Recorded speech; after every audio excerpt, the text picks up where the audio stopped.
सकते हैं। परवीन खंडेलवाल जी को व्यक्तिगत रूप से मैं जानता हूँ, व्यापारी नेता जरूर रहे हैं, लेकिन राजनीति में कोई बहुत बड़ा सक्रिय उनका कोई योगदान रहा हो या दिल्ली के उत्थान के लिए उनका कोई सक्रिय योगदान रहा हो, ऐसा मेरी निगाह में नहीं है। जहाँ तक डॉक्टर हर्षवर्धन जी की बात है, और बार बार मैंने आपकी भी कुछ वो देखी हैं, क्लिप्स देखी हैं, जिसमें लोग कह रहे हैं कि जी ये तो हमारे यहाँ तो सिस्टम है, तो फिर डॉक्टर हर्षवर्धन ने आके उनका नाम क्यों नहीं कहा कि मुझे बड़ी खुशी है कि आज एक व्यापारिक वर्ग से यहाँ पर आए। उन्होंने तो सीधे सीधे अपने संन्यास की घोषणा कर दी। नमस्कार, मैं आर के जायसवाल और आप देख रहे हैं जनमत की पुकार। हमारे साथ मौजूद है कांग्रेस के प्रवक्ता दिल्ली प्रदेश के संजय बगरिया साहब। बगरिया साहब, लोकसभा चुनाव में अब की बार 400 पार भाजपा कह रही है। जायसवाल जी, सबसे पहले तो आपको और आपके दर्शकों को मेरा नमस्कार। मेरी पार्टी की ओर से आप सबका मैं अभिनंदन करता हूँ और नमस्कार करता हूँ। जहाँ तक इस जुमले की बात है, मैं तो इसको जुमला ही कहूँगा, क्योंकि ये हमारे शब्द नहीं है, हमारे यशस्वी गृह मंत्री जी के शब्द हैं कि चुनावों में हम सब जुमलेबाजी करते हैं। तो ये भी एक जुमला है। अब की बार 400 पार, अगर ऐसा होता तो कितने कितने बड़े लोग, इतने बड़े क्रिकेटर देश के जो कप्तान रह चुके हैं, वो चुनाव राजनीतिक संन्यास ले रहे हैं। हमारे डॉक्टर हर्षवर्धन जी जो कि केंद्रीय मंत्री थे, उन्होंने राजनीतिक संन्यास ले लिया आसनसोल से। ऐसे बहुत सारे उदाहरण हैं। तो ठीक है, कहने को कोई कुछ भी कह सकता है, अधिकार है। अगर हम लोकतंत्र की बात करें, हाँ, वो कुछ भी बोल सकते हैं, कोई दूसरा बोले तो राजद्रोह, देशद्रोह और विरोध और विकास के बाधक के शब्द इस्तेमाल किए जाते हैं। देखिए, जनता क्या फैसला लेती है, अच्छी बात है। अगर जनता फैसला लेती है तो सबको खुशी होगी। क्या रहेगा कांग्रेस का? अभी तक तो कोई घोषणा वगैरह भी नहीं हुआ कांग्रेस पार्टी का, कहीं कुछ नजर भी नहीं आ रहा। नहीं, कांग्रेस कहाँ नज़र नहीं आ रही। अभी आप देखिए, अगर पटना में जो हमारी इंडिया गठबंधन की रैली हुई है, जो गत रविवार को आपने देखा होगा, मैं समझता हूँ कि वो सबसे पहली इंडिया गठबंधन की प्रथम रैली है। और वहाँ पर एक जन समूह था, जन सैलाब था। वैसा नहीं था जो कि बुलाए गए लोग नहीं थे, वो इकट्ठे हुए लोग नहीं थे, उनको पैसे दे के, खाना का लालच दे के नहीं बुलाया गया था। वो अपनी इच्छा से आए थे, विरोध में थे। जो इस वक्त सत्ता दल है, जो सत्ता में पार्टी है, उसके विरोध में थे। और मैं समझता हूँ एक बहुत बड़ा आक्रोश था। और ये आक्रोश ही जो है, ये आगे चल के परिणामों में परिवर्तित होता है। और मैं समझता हूँ कि कल घर में मैं उपस्थिति थी, हमारे राष्ट्रीय अध्यक्ष खरगे साहब वहाँ मौजूद थे, हमारे सबसे बड़े नेता श्री राहुल गांधी जी वहाँ मौजूद थे, लालू प्रसाद यादव जी थे, तेजस्वी थे, और जो लेफ्ट के बड़े बड़े नेता थे, सभी लोग मौजूद थे मंच पे। और सामने आपने देखा, आपने, हालांकि मीडिया ने उनको कवर नहीं किया है, लेकिन सोशल मीडिया का ज़माना है, तो सोशल मीडिया से कोई चीज़ छुपती नहीं है। और बहुत अच्छा प्रदर्शन रहा है। जहाँ तक कांग्रेस के नहीं दिखने की बात है, ऐसा कुछ नहीं है। हमारे दिल्ली के जो अभी नवनिर्वाचित अध्यक्ष हैं, लवली जी, काफ़ी एक्टिव हैं और काफ़ी हर जगह, हर तबके पे मिल रहे हैं, और हर मुद्दे पे वो प्रश्न उठा रहे हैं, दिल्ली की जनता के लिए आवाज़ उठा रहे हैं, और जहाँ जहाँ उनको आपत्ति होती है वो कर रहे हैं। ऐसा नहीं है। हाँ, मीडिया नहीं दिखाता है, इसलिए लोगों को लगता है कि हम एक्टिव नहीं हैं, पर हम एक्टिव हैं। और दिल्ली की जनता के प्रति हम सदैव तत्पर रहेंगे और एक्टिव रहेंगे। इंडिया गठबंधन के सूत्रधार नीतीश कुमार जी पलटी मार दिए। अब उन्होंने मोदी जी के सामने कल परसों जब रैली थी, आप पटना की बातें कर रहे हैं, उससे पहले मोदी जी गए थे वहाँ पर, तो नीतीश कुमार जी ने कहा है कि अब मैं वापस नहीं जाऊँगा।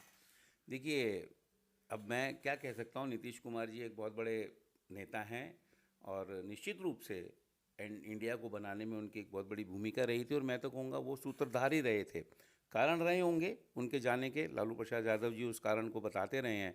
और नीतीश कुमार जी ने तो जब एनडीए छोड़ के महागठबंधन में आए थे, तब भी ये कहते थे कि मर जाएंगे लेकिन वहाँ वापस नहीं जाएंगे। तो वो गए, और अब वो ये कहने की क्या आवश्यकता पड़ी? ये तो एक पुराना मुहावरा नहीं है कि ये कमीज़ मेरी है? जब दूसरे की पहनी हुई होती है तब कहना पड़ता है ये कमीज़ मेरी है, खुद की है तो नहीं कहना पड़ता। तो वो जो बार बार कह रहे हैं, तो मैं समझता हूँ कि वो फिर दोबारा से उनके मन में क्या है ये जानना आसान नहीं है। और मैं समझता हूँ फिर पलटी मार सकते हैं। कहाँ जाएंगे, कौन उनको बुलाएगा, कौन उनके साथ रहेगा, कौन उन पर भरोसा करेगा, ये तो आने वाला समय बताएगा। कहाँ कांग्रेस टिक पाएगी, इंडिया गठबंधन टिक पाएगी? मोदी जी कहते भारत विश्व गुरु बन गया, कहाँ आप लोग टिक पाएंगे इनके सामने? राम मंदिर बना दिया, धारा 370, कैसे लड़ाई लड़ेंगे आप लोग? आप मुझे बताइए, भारत विश्व गुरु बन गया। महिलाओं के साथ क्या उत्पीड़न हुआ, हमारी वो जो पहलवान महिलाएं थी उनके साथ क्या हुआ, मणिपुर में क्या हुआ। और जहाँ तक आप प्रश्न करते हो कि भारत विश्व गुरु बन जाएगा और सनातन धर्म हमारा जो पुराना धर्म है, और राम मंदिर की बात करते हो, शंकराचार्य जी के जितने बयान आए, मेरे ख्याल से सनातन धर्म में शंकराचार्य जी से बड़ा पदवी किसी की नहीं है, जहाँ तक मेरे जानकारी है। और वो अगर ऐसी बातें करते हैं और ऐसा बयान देते हैं तो हमें उसका संज्ञान लेना चाहिए। और ये सब बातें, भारत विश्व गुरु बन गया, आप मुझे एक उपलब्धि तो बताइए। खाली नारा लगाने से मैं कहता हूँ कि राम भक्त सब बगरिया हैं। साहब, कोई भी भ्रष्टाचार का कोई भी खबर आई कोई इतने दिनों में, 10 सालों में कोई भ्रष्टाचार हुआ? कांग्रेस की डेली घरों कोयला घोटाला, ये घोटाला, वो घोटाला, सब घोटाला, 2G घोटाला, अब कोई घोटाले की खबरें आई? बिल्कुल, बिल्कुल आप ठीक कह रहे हैं कि कांग्रेस के खिलाफ ये सब बातें कह के ही वो आए थे। लेकिन 10 साल में, माफ़ कीजिएगा जायसवाल जी, कहीं भी एक भी बात साबित हुई? न्यायालय ने, माननीय न्यायालय ने हमारे को उन केसेस जो हमारे ऊपर झूठे आरोप लगाए गए थे, जिनकी वजह से लोगों को भ्रमित करके हमको सत्ता से बेदखल किया गया था, वो हमको वहाँ पर न्यायालय से राहत मिली है। न्यायालय ने कहा है, और फिर जो सीएजी उस वक़्त के थे माननीय, उन्होंने खुद कहा है हाँ मुझसे गलती हुई और वो जो मैंने आंकड़े दिए थे वो सब गलत थे। तो वो तो बात आप छोड़ दीजिए। जहाँ तक आपने प्रश्न किया, ये ज़्यादा महत्वपूर्ण प्रश्न है कि कहाँ भ्रष्टाचार के, हाँ भ्रष्टाचार के कोई इल्ज़ाम तो जो, जब सैया भय कोतवाल, फिर डर काहे का, ईडी आपकी, सीबीआई इनकी, इंक्वायरी आपकी, पुलिस आपकी, आप मीडिया आपका, तो आप कहाँ से निकलेंगे? भ्रष्टाचार कुछ नहीं हुआ, लेकिन जितने भ्रष्टाचारी, और जिनको हम नहीं कहते थे, यही लोग कहते थे। एनसीपी को क्या कहते थे? Natural corrupt party. Modi ji कहते थे। मध्य प्रदेश में एक दिन पहले मोदी जी ने कहा कि 70,000 रुपये का सिंचाई घोटाला शरद पवार जी ने किया, और अगले दिन उनको डिप्टी सीएम बना दिया। जो पुराने फडणवीस साहब महाराष्ट्र के थे, वो जब इलेक्शन में क्या कहते थे? चक्की पीसिंग एंड पीसिंग एंड पीसिंग, और फिर उनके साथ बैठ के वो सारे नीतियाँ बनाते हैं। तो बहुत सारे उदाहरण हैं। जितने भ्रष्टाचारी हैं, जितने भ्रष्टाचारी जो ये कहते थे कि भ्रष्टाचारी हैं, छांट छांट के उनको ले जा रहे हैं। एक डाटा आया है, मैं उसको कोई सत्यापित नहीं कर रहा हूँ, 303 सीटें हैं भाजपा के पास आज संसद में 303 सीटें, उसमें से 169 सीटें गैर भाजपाइयों की है, और उसमें से 70 सीटें वो हैं जो कांग्रेस में हुआ करते थे। तो मैं तो अभी एक, मुझे अवसर मिलता रहता है क्योंकि प्रवक्ता हूँ तो टीवी डिबेट में जाने का, तो मैंने तो वहाँ कहा, जैसे भाजपा ने कईयों के बदल दिए, एनसीपी को तोड़ के ये कहा कि ये हम असली एनसीपी हैं, ऐसे शिवसेना को तोड़ के कहा, कहीं ऐसा ना हो कि वो 169 कहने लग जाए हम असली भाजपाई हैं। तो उन्हें वो भी सोचना पड़ेगा कि बाहर से मांग के, उनके पास नेता ही नहीं है, अपने नेताओं को तो तरजीह नहीं देते वो लोग, आ जाओ आ जाओ बस आ जाओ। तो ये आपके सामने है, 303 में से 169 बहुमत हो जाता है। सुप्रीम कोर्ट अगर अपनी बात पर लागू रहेगा, जो पहले फैसले दिए हैं, तो नई भाजपा बन जाएगी। ये भारत में कहते थे कांग्रेस मुक्त भारत, अब तो भाजपा जो है कांग्रेस युक्त हो गई है, उसमें सारे कांग्रेस लोग आ रहे हैं, दूसरे दल के लोग आ रहे हैं, तो कहाँ रह गए वो? ये कहते थे ना भाजपा कांग्रेस मुक्त भारत, अब तो भाजपा जो है कांग्रेस युक्त हो गई है। बहुत सारी बातें हैं जायसवाल जी, आप समझते हैं लोग बाग, क्योंकि हमारे यहाँ मीडिया का बहुत प्रभाव है, 24 घंटे मीडिया चलता है। वो मीडिया जो परोसती है, अब ठीक है, मजबूरी है, मीडिया की भी अपनी मजबूरी है, क्योंकि उन्हें अपनी दुकान चलानी है, और पूंजीवादी प्रतिस्पर्धा के चलते चलते उन्हें वो धर्म निभाना पड़ता है, मजबूरी है उनकी, ऐसा नहीं है। राम मंदिर दर्शन करने गए थे? नहीं गए? मंदिर बन गया, देखा कितना भव्य मंदिर बना है। नहीं, अभी तो वो जो उन्होंने क्या कहा, योगी जी गए थे, जब वो जो अभी पूरा बना ही नहीं है मंदिर, कई मेरे मिलने वाले गए हैं, उन्होंने कहा अभी तो मंदिर पूरा बना ही नहीं, और योगी जी तो बार बार कह रहे हैं अभी जल्दी मत कीजिए आने की, अभी जल्दी मत कीजिए आने की, बहुत भीड़ है, वो आने ही नहीं दे रहे। वो तो अडवाणी जी को मना कर देते अभी मत आइए आप, तो हम तो जाएंगे। आस्था जो है, हमारी आस्था, किसी के कहने से मैं भगवान को पूजूं? मैं तो 35 साल से तो मैं रामलीला में महासचिव हूँ भाई, और बहुत बड़ी रामलीला है पीयू ब्लॉक की, हम तो वहाँ जय श्री राम के नारे शुरू से लगा रहे हैं, सीताराम के नारे लगा रहे हैं, हनुमान जी के नारे लगा रहे हैं, और खूब ज़बरदस्त तरीके से मनाते हैं उसको। तो किसी के कहने या ना कहने से मैं क्या हूँ नहीं पलटने वाला है, ये सिर्फ एक राजनीतिक प्रपंच है। और जहाँ तक मंदिर की बात है, मंदिर एक मुद्दा था, बन गया, ख़त्म हुआ, और सरकारों के काम नहीं है। सर्वोच्च न्यायालय में एक लड़ाई लड़ी, बहुत लंबी लड़ाई लड़ी लोगों ने, और सर्वोच्च न्यायालय ने फैसला दिया, और लोगों ने चंदा दिया था, उस चंदे से वो मंदिर बनाए। अब उस चंदे के बारे में बहुत बहुत तरीके की बातें आती है कि उसके साथ क्या हुआ क्या नहीं हुआ, पूरी डिटेल नहीं है, मैं उसमें नहीं जा रहा। लोगों ने चंदा दिया, जिन्होंने दिया है या जो चल रही हैं वो एजेंसियाँ जांच करेंगी, बात करेंगे। परंतु इसमें ये कहना कि हमने बनाया, हम राम को लाए हैं, मैं समझता हूँ कि ये राम के साथ मैं नहीं समझता कि हम इंसाफ कर रहे हैं। राम राज्य की बात करते हैं कि राम राज्य की स्थापना करेंगे और नफ़रत के बीज बो रहे हैं। राम ने तो वानरों के साथ मिला के और रावण को हरा दिया। तो और यहाँ पर हम आदमी आदमी में नफरत कर रहे हैं, भारत को बांट रहे हैं, पूरब और उत्तर को बांट रहे हैं, लोगों को बांट रहे हैं, जाति में बांट रहे हैं। कौन से राम? तो मैं तो ये कहता हूँ ये राम को मानते हैं, राम की नहीं मानते। जिस दिन राम की मानने लगेंगे उस दिन राम राज्य स्थापित हो जाएगा। और अगर आप देखें हिंदुस्तान में हम लोगों को भी बहुत अवसर मिला, हमारी पार्टी को भी, और हमने राम राज्य, राम के बहुत उसूलों पे, महात्मा गांधी तो हमेशा राम राज्य, हमेशा अहिंसा का उन्होंने पाठ पढ़ाया, हम तो उन्हीं आदर्शों पे चलते रहे हैं।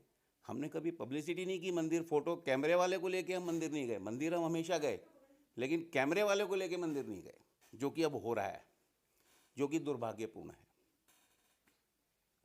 केजरीवाल आम आदमी पार्टी और कांग्रेस इंडिया गठबंधन के हिस्सा है, तब दिल मिल रहा है केजरीवाल जी के साथ, आप साथ बैठ रहे हैं, आप लोग तो साथ बैठ जाएंगे, दिल में दिल मिल गया है। देखिए गठबंधन एक अलग अलग पार्टी में उसमें दल हैं, 28 दल हैं। भाजपा अध्यक्ष वीरेंद्र सचदेवा ने कहा है कि दोनों भ्रष्टाचारी एक हो गए। नहीं, भ्रष्टाचारी एक हो गए की बात, अब भ्रष्टाचारी रह कहाँ गए? जितने भ्रष्टाचारी ये कहते थे हमारी पार्टी में, उनको तो ये खुद ले गए, तो अब तो यहाँ भ्रष्टाचारी कोई बचा ही नहीं। अगर भ्रष्टाचारी कोई बचा होगा तो ये ले जाएंगे, इन्होंने तो छांटा हुआ है कि जितने भ्रष्टाचारी हैं उनको हमें लेके जाना है, तो भ्रष्टाचारी कहाँ बचे?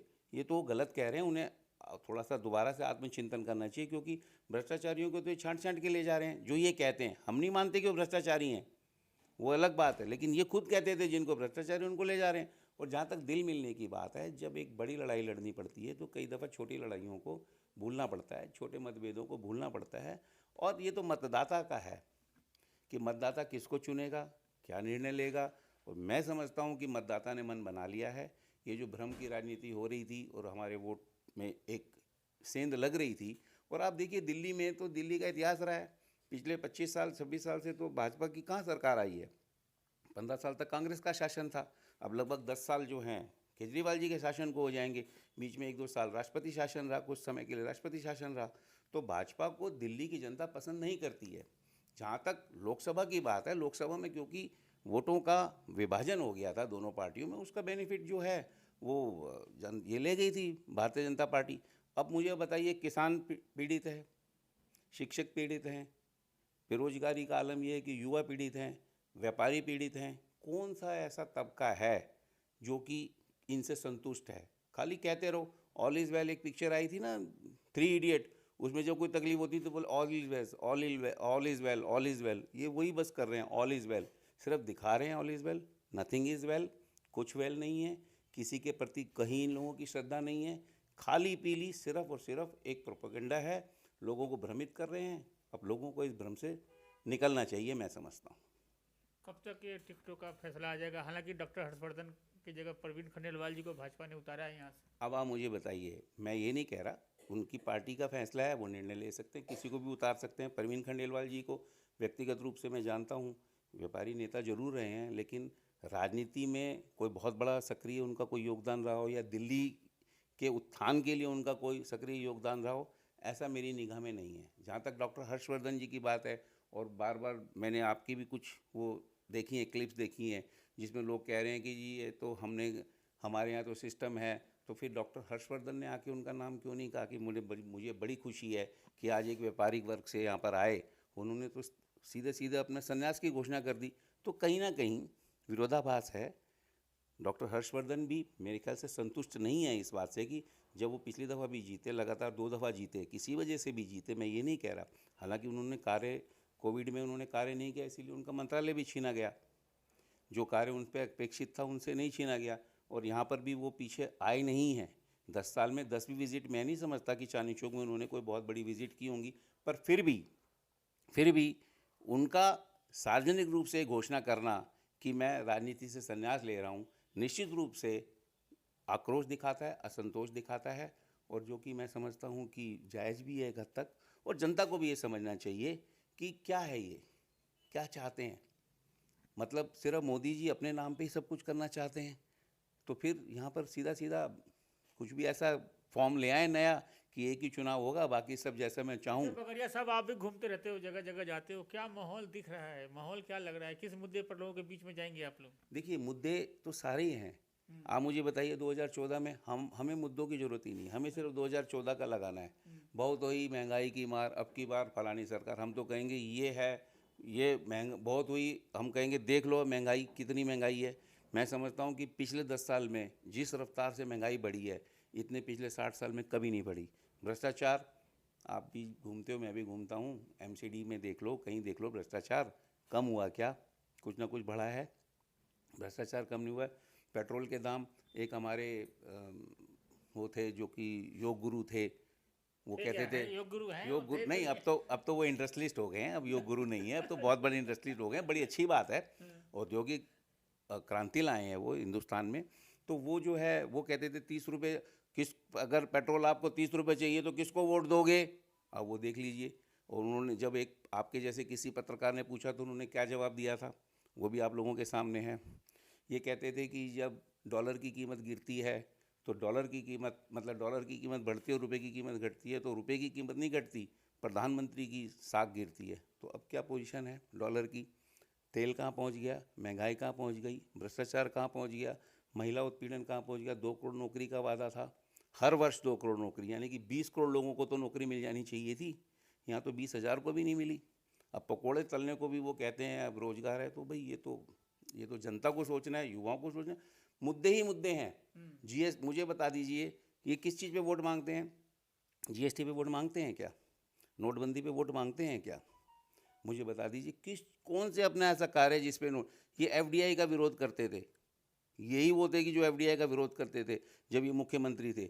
आज क्या पोजीशन है एफडीआई? सबसे ज़्यादा एफडीआई, अब उसी की शाबाशी ले रहे हैं कि हिंदुस्तान में सबसे ज़्यादा एफडीआई आ रही है। अरे भाई, कंप्यूटर जिस वक्त हमारे दिवंगत प्रधानमंत्री राजीव गांधी जी लेके आए, उस वक्त क्या कहते थे, ये इससे लोग बेरोजगार हो जाएंगे। आज सबसे ज़्यादा जीडीपी में अगर कोई हिस्सेदारी दे रहा है तो ये सर्विसेज जो हमारी आईटी टेक्नोलॉजी है, सबसे ज़्यादा हिस्सेदारी आईटी टेक्नोलॉजी की। तो ये सब वही बातें कर रहे हैं जो कांग्रेस करती थी। इनके पास करने को कुछ नहीं है, खाली खाली और खाली। आप हमारे माननीय जो यशस्वी प्रधानमंत्री जी हैं उनका भाषण सुन लीजिए। अगर वो 40 मिनट भाषण देते हैं तो उसमें 36 मिनट हमारे जो शीर्ष नेता हैं उनको गाली देने में निकाल देते हैं। अगर वहाँ से उनका पेट नहीं भरता तो सबसे पहले हमारे जो प्रधानमंत्री हैं देश के, उनके ऊपर चले जाते हैं। आप मुझे बताइए क्या नया चीज़ बना दिल्ली में? बता दीजिए, ये जो 7 इनके 10 साल से सांसद थे, दिल्ली में एक ऐसी बात बता दीजिए जो उन्होंने बनाई हो। एक ऐसी चीज़ बना दीजिए, कोई नई यूनिवर्सिटी बनाई हो, कोई नया हॉस्पिटल बनाया हो, कोई नया विश्वविद्यालय के कोई बिल्डिंग बनाई हो, कुछ भी तो नहीं करा। पुलिस सांसद के अंदर आती है, जमीन सांसद के अंदर आती है। क्या किया इन्होंने दिल्ली के लिए? बताएं तो सही। वोट मांगे ना उनके नाम पे, सांसद आए साथ में। इसलिए तो सांसद बदल दिया कि नया वाला काम करेंगे। नहीं, ये तो कोई बात नहीं है ना। अगर समझो पुराने वाले ने गलत काम किया है तो क्या उसकी जिम्मेवारी के लिए माफ़ी मांगेंगे? माफ़ी मांगे ना कि हमसे गलती हुई, हमने पिछले 10 साल इनको रखा, लोगों के साथ धोखा हुआ, उसके लिए हम माफ़ी मांगते हैं, अब हम नया लाए हैं। इसकी क्या गारंटी है कि ये काम करेगा? 5 साल बाद ये कहेगा मुझे फिर जाना है, तो मुझे काम करने की क्या ज़रूरत है, मैं तो सांसद बन गया। जो भी एक सिस्टम होता है राजनीति का, अपना फ़ायदा उठा के अगले चले जाएंगे। फिर उन्हें पता ही है कि अगले साल तो मुझे आना नहीं, अगली दफ़ा तो दूसरे को ही आना है, क्योंकि इन्होंने बदलना है। तो बगैर किसी कारण के, जैसे हर्षवर्धन जी को बदल दिया, अन्य लोगों को बदल दिया, कारण तो बताएं क्यों बदला। लोगों को तो बताएं, जिन्होंने वोट दिया था उनको तो बताएं, हमें ना बताएं, विरोधी दलों को ना बताएं, उन्हें तो बताएं हमने क्यों बदला। यानी मानते हैं ना उन्होंने काम नहीं किया। अगर ऐसा नहीं है तो क्यों बदला? कोई कारण नहीं बताएगा। आप किसी से पूछ लीजिए, भाजपा ये से, किसी भाजपा के कार्यकर्ता से पूछ लीजिए, नेता से पूछ लीजिए, कारण नहीं बताएंगे। और 75 साल की अगर बात है तो हमारी हेमा मालिनी जी भी 75 साल क्रॉस कर चुकी हैं, और मेरे ख्याल माननीय मोदी जी भी 2 साल बाद 75 साल क्रॉस कर जाएंगे। ऐसे तो बहुत नेता हैं जो 75 क्रॉस कर गए। तो ये बात समझ में नहीं आ रही है, और लोगों को समझना है। हमें तो समझ में आ रहा है कि इसके पीछे कारण क्या है, अब ये लोगों को समझना है, और हम कितना समझा पाते हैं लोगों को, वो हमारी कड़ी परीक्षा है, इसमें कोई शक नहीं। तो कड़ी परीक्षा है इस लोकसभा चुनाव में, लोगों के बीच में जाएंगे लोग, फिर बातचीत कराएंगे आगे आपको। मिलते हैं किसी और खबरों के साथ। नमस्कार।